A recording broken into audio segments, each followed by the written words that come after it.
Drone merekam suasana kota Marinka yang dipenuhi reruntuhan bangunan. Akibat baku tembak Rusia dan Ukraina menyebabkan rumah warga sipil hingga bangunan lainnya menjadi porak-poranda.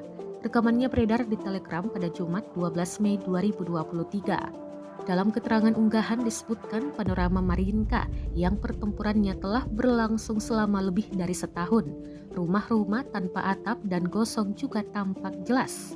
Tak ada warga sipil yang terlihat dalam rekaman drone Rusia ini. Diketahui, Rusia terus menggempur garis depan Bakhmut, Avdiivka, Mariinka yang menjadikan pertempuran paling sengit selama beberapa bulan terakhir.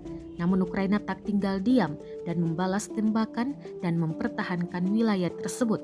Staf Umum Angkatan Bersenjata Ukraina melaporkan dalam buletin hariannya pada 12 Mei bahwa pasukan Moskow terus menggempur garis depan Bakhmut, Avdiivka, dan Mariinka.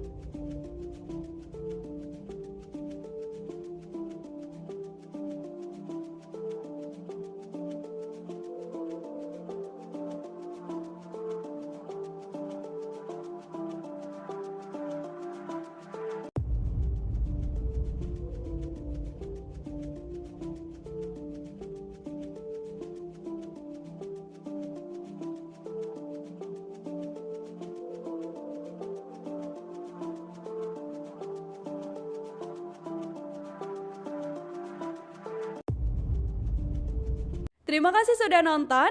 Jangan lupa like, subscribe, dan share ya.